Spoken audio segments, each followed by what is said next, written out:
There is a countdown. I always have a countdown. Oh my gosh, does it count that as? Yeah. Mhm. I love this because I have a lot of effects in the Yeah. for the podcast. So welcome to the podcast, just gente. Today we have a really special guest, the singer, the musician, the performer, Lonnie Luv. Oh, Oh, how are you? oh my God. I'm doing good today. Like we were just talking about, I'm kind of like exhausted. I feel like but like being a musician and an artist, you have so many things you have to do. Um, and that's not even including the real life stuff. So like I'm just trying to juggle all of it right now. Kind of exhausted, but that's what comes with doing Yeah, you are telling me that you are going to Washington for a concert tomorrow. yes. So Yeah, I'm yeah, gonna be Rosowski. He's like a Hispanic, like a Latin alternative pop like musician. mm, Recently found his work and I seen his like Tiny Desk concert and fell in love with it. So I said, why not? So now I'm going to Washington tomorrow. So it's gonna be really cool. yeah. Just for one day, right? This is just I'm gonna Friday actually. I want no, to say the concert's on Wednesday. I just want a day to be able to be in the Airbnb and like relax. So nice. that's what I'm gonna be doing. It's actually a good season to go. I just went this weekend and for the cherry blossom. So How was that? it was pretty cool. I didn't know that actually the peak. I'm assuming this because my friend told me this that the peak was last weekend, and I Oh, didn't know. But yeah, as always, it's a really good show to see, like yeah. nature show. Cherry blossoms are really pretty, so I feel like that's one of my goals one day is to see the cherry blossoms out there. I mean, obviously, I'm going back, so maybe hopefully there will still be pretty cherry blossoms there. If not, I'll have Definitely, to catch it next year, but they should be there. they should be there. Definitely, you will see them. You will see Yeah. them this week. Well, tomorrow and Friday, but I think the festival is in 2 weeks. So yeah, there's at least 2-3 weeks of the cherry blossom. So you're in a good Good. good spot to go. Yeah. So talking about this, so the last single that you have is a collaboration. It's ATL Bound. How was Yeah. that? The collaboration actually was really, really dope. I have a group of friends, and we've been kind of curating like a group, and that's although there's only three of us, we're our name is For the Plot because we do things for the plot. We're always on an adventure, Mm. and we released our first ever. Well, our second ever release. Our first one was like a Christmas song. Um, it's just a fun Christmas song, but this one is like called ATL Bound, which is like Atlanta Bound. Last year, I went to do something for Cadillac Chronicles, which is like a showcase for artists. Like different platforms have showcases for artists, and they asked me to come out there, and I did something for Live at the Caddy, which is their like sublet of the bigger platform. And I performed my song out there, Fly Away, and went with my friends, and we just had a good time. We had an Airbnb out there, and we basically made a song in the Airbnb. Our friend Sorry is an engineer, and we kind of were just in the studio, and we made a song, and we got footage on a like a 4K. It's supposed to be like a 4K camcorder, Polaroid camcorder, and recorded all of the footage, and I edited the whole entire video. It took me like 2 months, and I chopped all of the footage up and edited it, and really proud of how it turned out. So yeah, that's the song for the ATL Bound. So Yeah, no, it's a very, very good song. It's now more like your style because this is more like hip hop urban thing. And mhm. I really love the collaboration. So there is like two artists, right? It's, For the Plot and Sari Sander 96 Yeah, and sorry. 97. Yeah, yeah. Yeah, yeah, I love them. They're really dope, and yeah, it's funny because, like I said, there's three of us, but we figured that the fourth person is always a mystery person, or the person is always interchangeable. So it's kind of a play on words, but it's also a play on the amount of people that are in the group. It's just cool that we meet a lot of different creatives, and whoever's the fourth person is whoever the fourth person is. No, So yeah. yeah. And no, I think, yeah, exactly. They are your friends. Is super fun to do this kind Oh of yeah, things yeah, of collaborations. Yeah. yeah, I and it's really cool. enjoy. Yeah. Tell me. Tell me. I was just gonna say it's really cool being able to collaborate with your friends. I met them. I've been friends with them for over a year now, and we've made already like so many memories traveling and making music. And I think it's very imperative for me to be able to have friends that I can do that with. I feel like they're in music, you know, everybody has their, you know, their tight knit groups, and Mm. I'm just glad because mine's is we're always the loudest, always having the most fun. We're always just yeah, we're always on a side quest. So Xander is 97. He, you know, he's a rap artist, does a lot of hip hop and rap. A little bit of R&B. I think he's tapping into. He's trying to get in a little bit more singing. He raps more though, and Sorry is like all over the place. Like with like does like a lot of like EDM. He does some EDM. He also does some, or they also do some EDM. They do rap. They are all over the board. And then they also are engineer at Spit Philly, which is the studio that I go to. So Yep. How different was this collaboration? Because you write your own songs, and yes. usually all your singles before is just you. But then, how different is this process of to be creative? Did you write part of the song? Did you how much did you were involved in this process for this song? Yeah. So basically, I think we all put our hands into it equally, but I find myself I'm really good at making hooks, and so when I hear a beat and I hear a hook, I feel like I'm always the one to jump on the hook because I feel like the hook is like the main part of the song, and then when you write the verses, it's kind of around the hook, and like you get to start describing basically what the hook is about. Like the hook you're saying, oh, like I took a trip with my friends out to ATL. Now all of us are going to describe what we did out in ATL, or like I don't know. With most of my songs, like I love making hooks, so I feel like for me, I did the hook. I came up with the hook, and I love doing harmony stacks. I did my harmony stacks. I came up with my verses, and then we all dipped our hands in. Like we all put our input in, and then they wrote their verses. So I feel like most of us we do our like own thing, but then we like if we want to get more descriptive or we feel like yeah, we just give each other advice. So the writing process for me with my friends is actually really cool, and I think it's just fun writing with them. It is a little bit different than me writing on my own, but that's because it's like a group effort. You know, it's everybody's input, Hmm. not your own input. So which I think is honestly a beautiful thing. It's like different perspectives. So yeah. Yeah, yeah. When I used to make music with my friend, it was super helpful when you start like verbalizing or talking about your ideas, and the other person put those ideas in a different words, and it worked because you probably stuck an idea, but you don't have The like full. clearly, yeah, the full idea how to put it down on the paper, right? Yeah, And your exactly. friend is like, oh, that's exactly what I want to say, right? Yeah, So put it on the and they paper. Yeah. it's really cool. Ye- So I'm looking forward to do more things. Honestly, with them, we're hoping to like, like we're hoping to create an album together. We want to do like an EP or like an album together, maybe like mm, 10 songs or like 8 songs, maybe. Would be really cool. That's something we want to work on. But all of us individually are also working on our own things. Like both Sorry and Xander 97, they're both working on their own albums. Right mm. now, I'm not working on an album currently because I just got finished not too long ago releasing an album. So I'm kind of focused on singles and side projects and content and all that stuff. So. Yeah. No, and it's I think that the last I don't know, probably half a year you've just been releasing singles, right? So Yeah. I mean the last album was last year, but the beginning of last year, I think. Yeah. Yeah, it was fair. Yeah. I mean, it was fairly. Are you talking about my first album or like EP? Or are you talking about my actual album? Yep. And My, oh, oh, sorry, what did you say? no, no, no, that we start talking about like the last releasing and everything, but I would like to go in the history behind Lonnie Luv. So, how did you start music? This is something that always you like, or when you were a kid you like to sing, and I don't know. So, Yeah, yeah. For me, music, I think has always been a part of like my life. I I like was doing a lot of school choir when I was younger.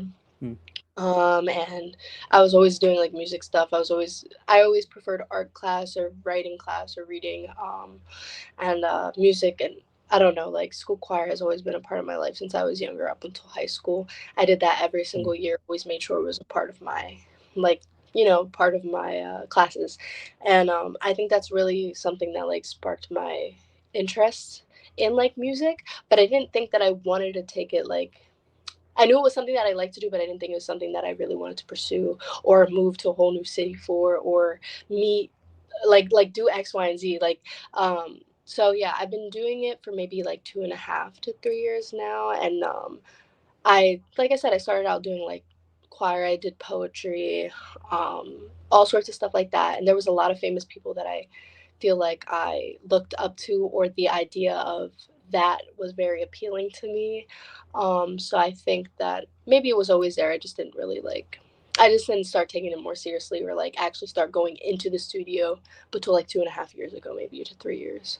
Yep. So And in all this process, when you decide like, okay, this is what I want to do and everything, because I like the lyrics. Lyrics are very like based, and this is something that we talked before, like based on your experiences and everything. So it feels so real, every single word in the lyrics. mhm. So how do you find like, because this is something that happened to another friend that she's singer, and she said like, I always put everything on my songs, so it's like a window to my personal life. And that sometimes it's like so embarrassing.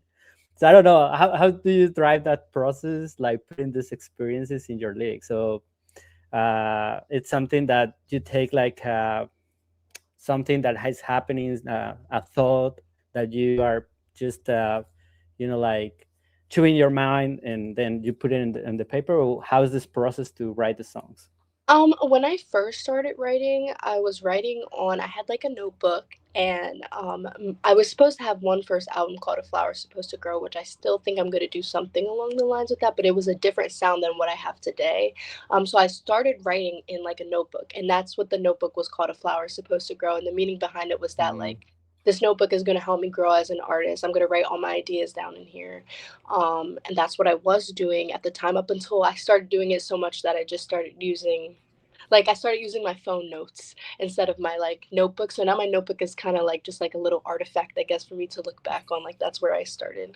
yeah. Um, but yeah, like I normally really, my creative process is just really listening to beats that I enjoy, and then I will I will listen to the beat, and if I really resonate with it, because there's a lot of beats to sift through, there's a lot of sounds to sift through, but I feel like only specific ones really stick with me, and I will just feel it out, see how I feel about it. If it's a fun beat, obviously, like, whatever I'm thinking or feeling, I just write it down, or I just put it together. I really don't know. I think as a creative, it's just we don't know where it actually comes from. I really think like for me, it's like like for me, God is my creator, so I feel like that's why I'm a creative, and Mm.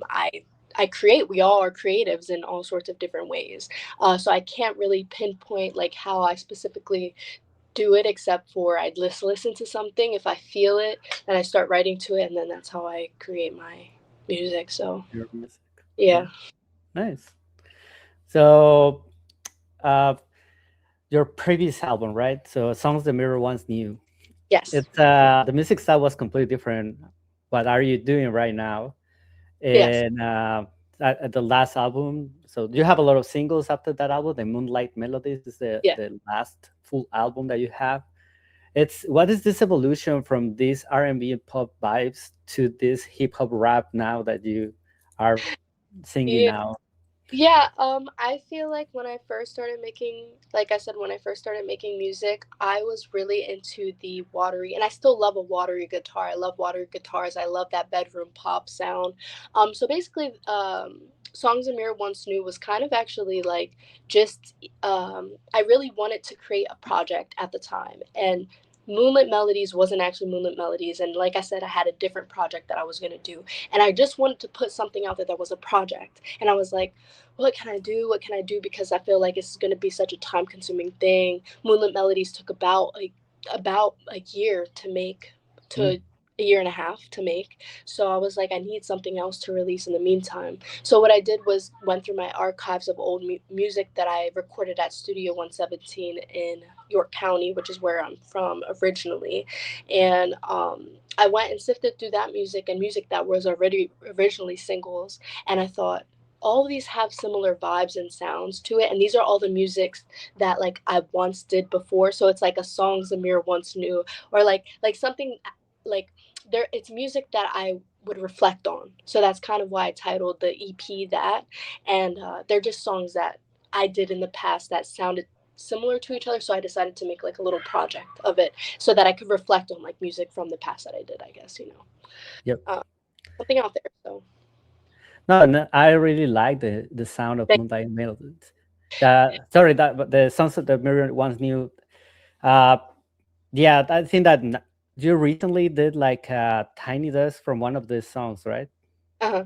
Yeah, yeah, yeah. How was that uh, experience? Oh, that's so the, from. huh?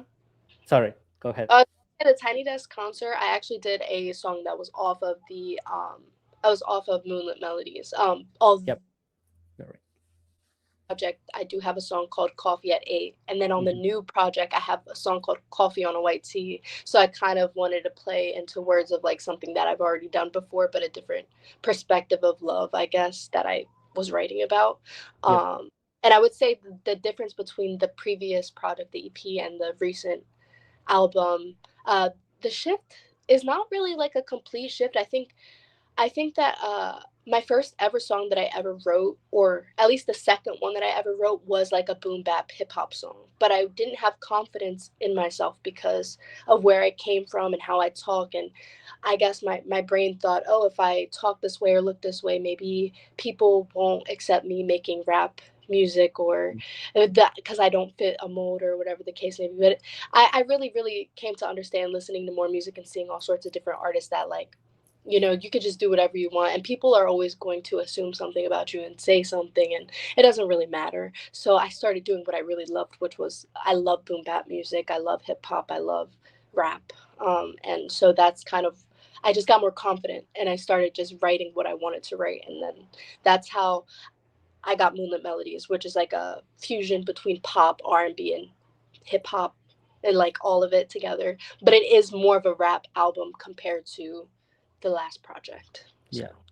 yeah, And I found really interesting the sound of Moonlit Melodies because yeah, there's a mix of synthesizers, saxophone, a lot of filters in the voice. I don't know, like it feels a lot of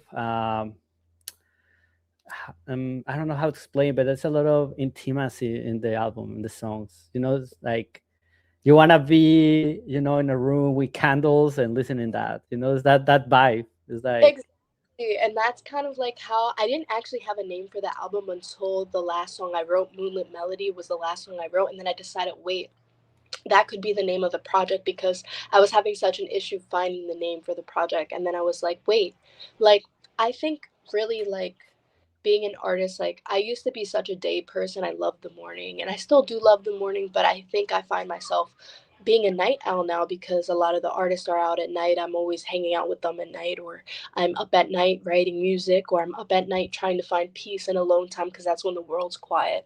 And so I figured out that like Moonlit Melodies is just, it made sense. It melodies for music, and then Moonlit because I wrote most of these songs at like 3 a.m. in the morning under the moon, you okay, know. To me, it just made sense, and that's why I named it that. So yeah. No, and you can feel it. It's like there's a lot of love in that there, album. It feels, yeah, it yeah, feels a like lot of that. all love. It's crazy because I did another interview and um, they had asked me, they were like, oh, like, do you, no pun intended, but do you mean to talk about love all the time? And I just think for me, I feel like music is always about love, whether it be good love or bad love. I feel like a majority of it is about that. So it just makes sense for me, especially since I'm a hopeless romantic. So Wow. No, yeah, no, no. Actually, yeah, it gave me this feeling when I was listening the album, like, oh my god, I want a bottle of wine, put a romantic atmosphere here, and just listen to this. It's like Awesome. Yeah. Yeah, I really love it. Yeah. Uh, so we were talking about a little bit your process, how you get these lyrics. You just mentioned that some of those lyrics came at 3 a.m. under the moonlight. Yeah. But um, how do you keep yourself creative? Because after that, you start releasing a lot of singles. So I don't know. It looks like a ton of work. Like I don't know if every month you were releasing one. Yeah. So how is your process to keep being creative all those? It's actually crazy because sometimes I get scared. Like, if I'm being honest, the second that I write a really good song, like when I was writing Moonlit Melodies, I would write one song and then be like, oh my God. Like, it was originally supposed to be EP. I was like only supposed to do 4 songs. And then I was like, no, I keep adding another one. I keep adding another one. But like, when I write and then I write a really good song, I'm like, oh, there's no way that I could top this. I don't think I can make another one. Like, because I mean, really, creativity, it just comes out of nowhere sometimes, and you're just you have to take it for the moment. And for me, how to keep creative, I guess, is like I know there's this thing about like writer's block or whatever the case may be. I try not to put that curse on myself, but sometimes I do. I think for me though, I just have to take a break from writing and live more experiences and like go out and do more things that itch a different part of my brain that Mm, have to do with music. I feel like that's what probably helps me try and create. And then also just listening to things like interviews from artists that I look up to, or like listening to more music or listening to documentaries, learning about like hearing more words, like learning how to describe things more. I think that's like the biggest challenge I feel like is as an artist, is like, how do I talk about the same thing but talk about it in so many different ways and do it mm, different than every single other artist who is doing it, because there's so many different artists.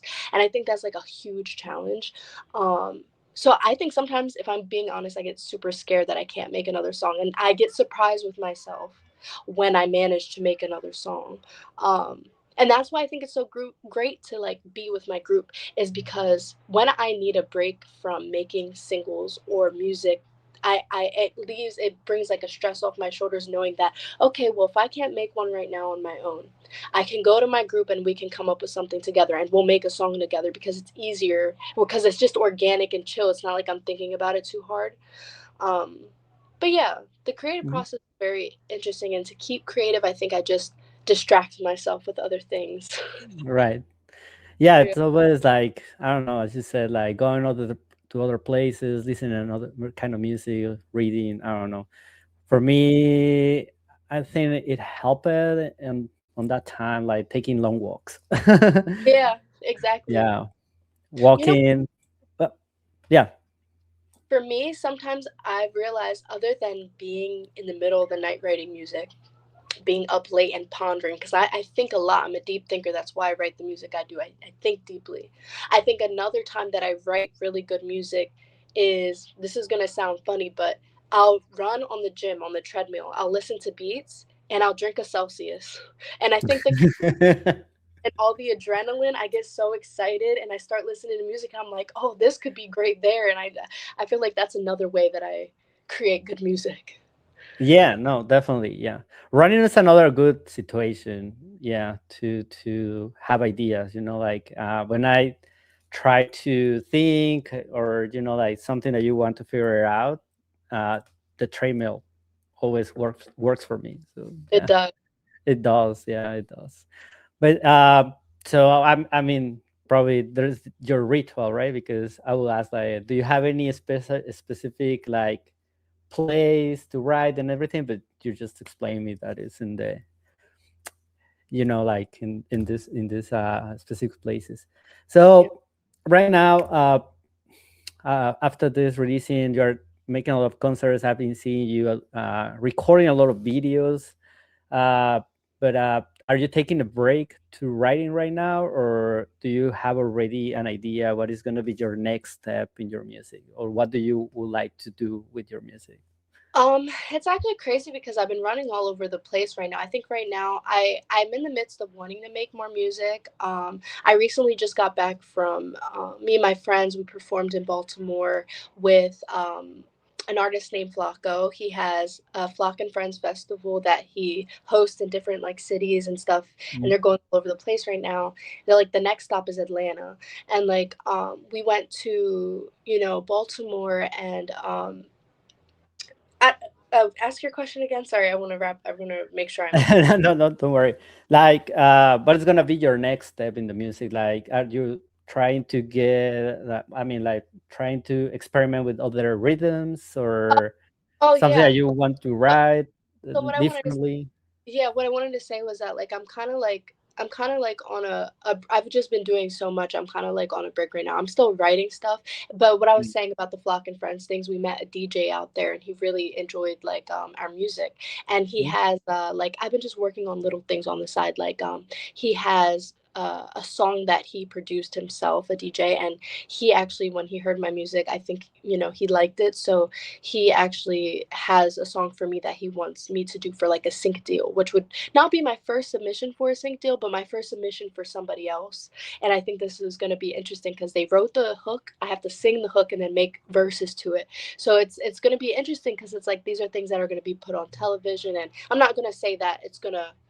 I don't want to say it's not going to happen, but I don't want to say it's going to happen because this is one of those things a lot of people are submitting for. But I'm doing these little things on the side that, like, yes, I'm still writing music, but like, I'm not doing it at like a fast like I'm not doing it at a fast paced. I'm still focusing on stuff with the group.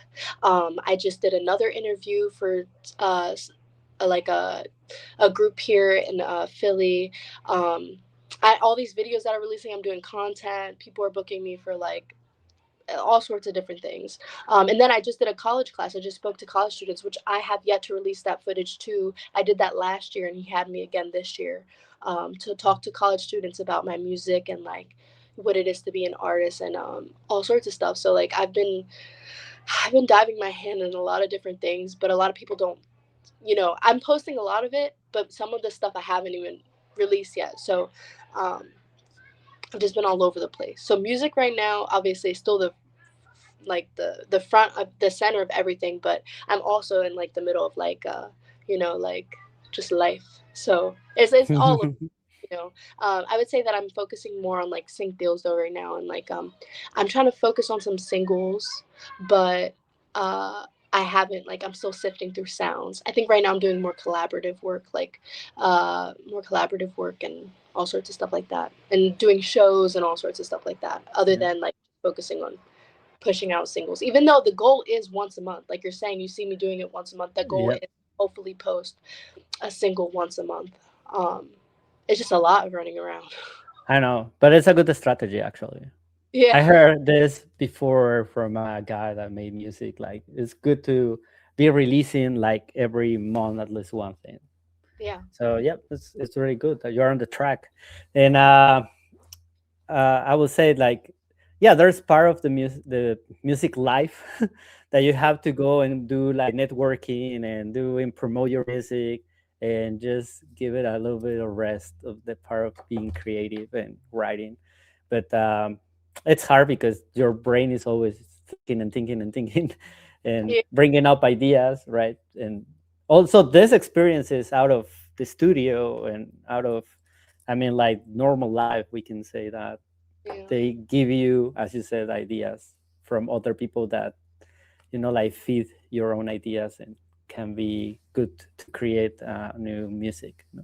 It is. It is. It's just. I think it's challenging. I think like specifically with the sync deal thing. I think I really a part of me wants to chicken out and like make an excuse and just say I can't do it. But a part of me knows that the challenge is good and learning to write like the thing is that I'm so used to writing very intricate. Like I love really getting into things, but when you're talking about commercial things that are going to be background music on TV or whatever the case, they want simple music. They want music that you're lightly describing things. I feel like for me it's really hard cuz I want to talk about my own personal experiences. I want to like I'm a really reflective person. So I think this will be a good challenge, but it is a challenge that I'm nervous about. It's due May, so I have a little bit of time, Mm. um, but yeah, I think that's what I'm really focusing on, and I'm focusing on more group work. We want to do our project together, me and For the Plot, and then And then I've been focusing on shows. I've been booking at least one show a month. I've been booking one show a month, and I think that's really good from where I was. I've had like my recent show that I did for Flynamic was, I think, the most successful show I've I've had in like a while. There was a lot of love and a lot of people who actually came out to support me, and it was very beautiful to see that. I think it was very important for the little girl inside of me to see a lot of people that show up for her and her music. Because Right. sometimes I separate, like I've realized lately that sometimes I separate. Although I am Lonnie Love, there is a difference between, my government name, who I actually am, versus this person that is me, but also an extension of me, because I'm a similar person, but I'm also a little bit different when I'm with my close circle group of friends or people that I'm just talking to every day. Anyway, I'm going on a tangent, but yeah. No, yeah, makes complete sense. Talking about this small concerts, I was super curious about the tiny desk because Yes. I listened it, and I mean it. How hard was to move from the music that you made, that you Uh, make, and going to this acoustic change? Because yeah. yeah, I I don't know how was it was challenging, I guess, right? Yeah, I think it was very interesting. It was a little bit of a challenge, but honestly, I've been craving and I've been dying to do live music, like listen to my music live, because I feel like that's a big step for an artist. That's a step that is like, okay, this artist is taking themselves seriously, because normally you see bigger artists working with bands, working with actual musicians, not just having stuff play in the background. So I think that the challenge was good. I had my friend Shy play on guitar. I've known Shy for a little bit now, um, and yeah, we did that. And then Sorry actually worked on the engineering audio for that. And then we recorded at the Boom Room, which is actually, funny enough, is a year ago I said that I wanted to film for a Tiny Desk concert. Last year I couldn't, and the year before that I didn't. So I feel like it was not the way that I intended it to be or wanted it to be, but it actually turned out perfect. I edited the video, Sorry did the engineering, and we just put it all together. We had a few, like 3 to 4 hours to record, and I actually used this like I use like a automatic like harmonizer, because in the song I do harmonies, so Hmm. I was having to like hit this pedal every time I wanted to like make my voices have stacks, which was the first time I ever done that. It was very nerve wracking, but I managed to do it, and the video got a lot of love. For me, it's just putting yourself out there. Like, there's so many submissions for the Tiny Desk, and I didn't even look back to see who won the contest. I don't like, the thing is that like, I'll just put it out there. If it lands, it lands. If it doesn't, it's still out there. Like, to me, it's not a loss. So for me, it was more content to release. It was putting my music out there with an acoustic version, which was really cool. It's different than hearing it. And I even released that on like platforms, so you could hear the live version on Spotify or Apple Music or whatever. And then, yeah, it was a cool experience. So I feel like it was a little bit of a challenge, but I managed to triumph. So yeah. Yeah. No, and the sounds was really good, and it's definitely a different version of the songs that Yeah.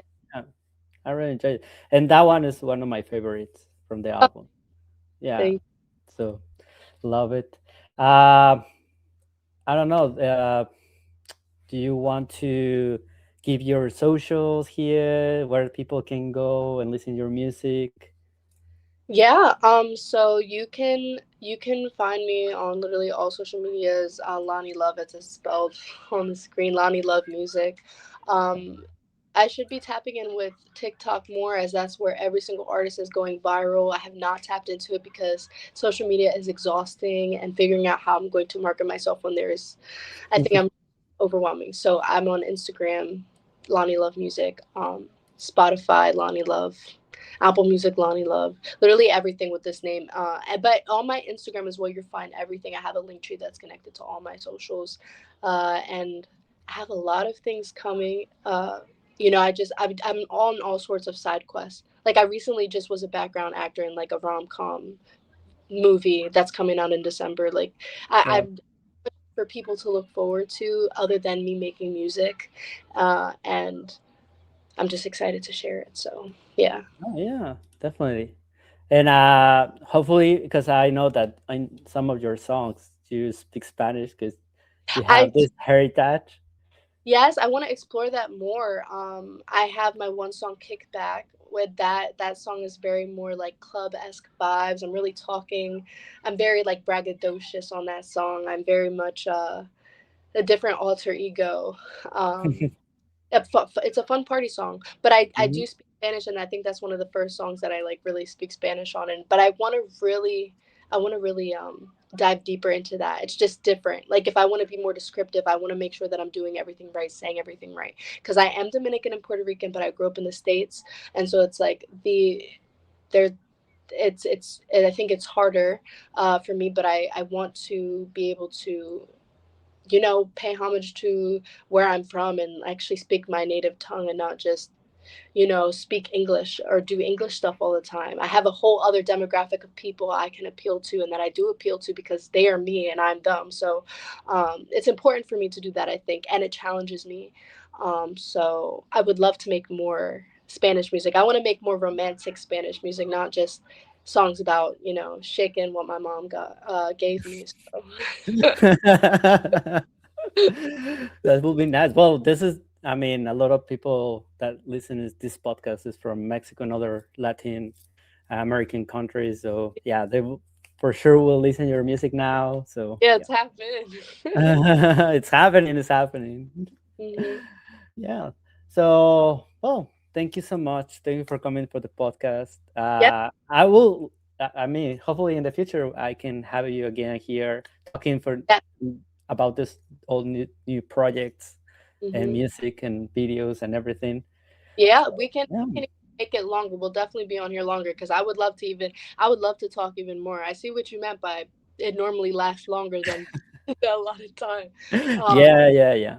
so we I, can I definitely. I Um, I told you this is something that always happens with people that comes like, oh no, probably 30 minutes, 15. I remember on my first podcast, someone told me like 15 minutes is fine, right? It's like, yeah, sure, it's whatever you want.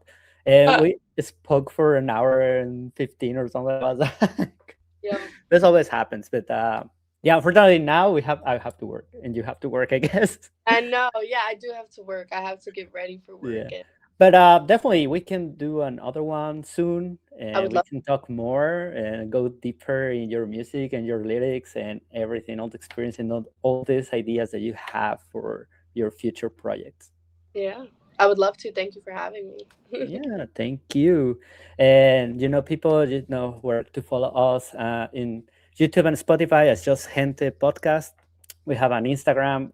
We'll put the banner right now here on the screen, and you can follow us there. And yeah, thank you, Lonnie, for coming. And yeah, we'll see you soon. All right. See you. Yeah, Bye. thank you. Bye bye.